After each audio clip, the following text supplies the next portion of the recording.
But there's one thing I wanted to talk PD on your show was also about this big initiative that WRI India team where we are doing, and you also have been part of some of this initiatives in building it, right? Is this shift transport, Yes. which is basically how do we really change this discourse on transportation and make it that everyone is able to contribute to this discourse, not just by talking, but also by finding solutions. So I don't know whether we are calling it a platform or whatever, we are still discovering it. But what we're saying as a framework is we need to really understand our supply, which is your supply of the transportation network, which includes the metro capacity, the bus capacity, the road capacities, the pedestrian walking infrastructure capacities, and all that, the supply side of Yes. it. And we have been using some really cool geospatial tools at city scale to really develop this. And in fact, you have seen those maps where we have done for more than 25, 30 cities, not just in India, but globally, where Globally, we yeah. exactly know in terms of the widths, in terms of the junctions, in the nodes, everything, all that. On the other side is the demand, which is what is the demand in a city per capita? Like how many trips people want to make. See, you and I use different modes throughout the day. Yes. We use walking, we use public transport, we use private vehicle, we use cabs, everything, buses. How do you understand the demand and then design in getting into this transport economics, the demand and supply, and base it on performance indicators like what is my trip length, what is my travel time, what is my emissions, what are my crashes, what are my mode choices, what is my trip length, and all that in the city. I feel we need to bring back this discourse, going back to my earlier point, that more than anywhere 50% at least, as per the World Bank report, right? Like investments in India will happen in infrastructure.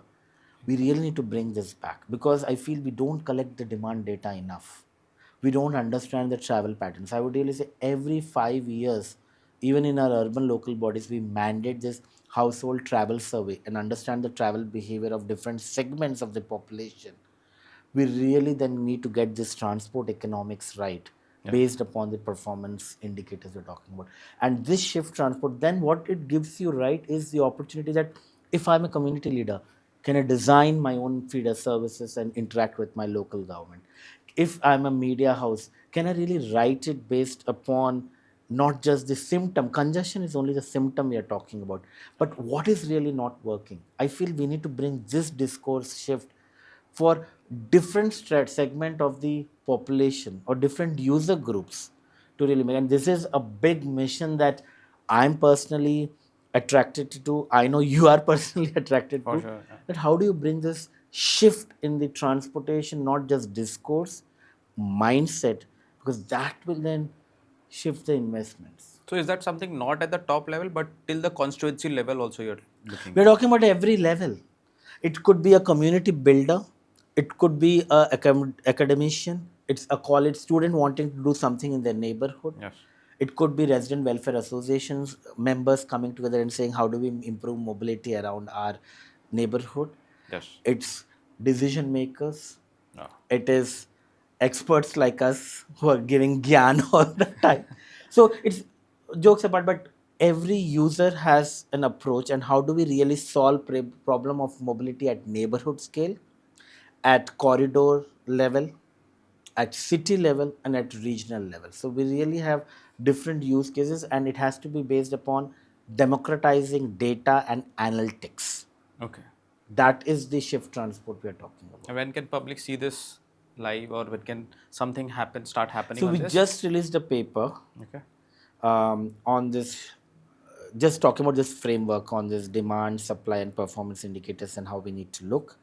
We're developing this, but we are more in this user testing phase also. So we have something as a 1.0, which is very static in nature, which really shows this maps, which you have seen. But what we're interested is how do you make it dynamic, and what is the user fit for this kind of a product, right? What is that product? Is it a brochure? Is it a visualized map? Is Okay. it an online platform? We ourselves are kind of discovering. That's okay. That's being discovered, and we should soon see that live. Yeah, we need to discover and soon land on something.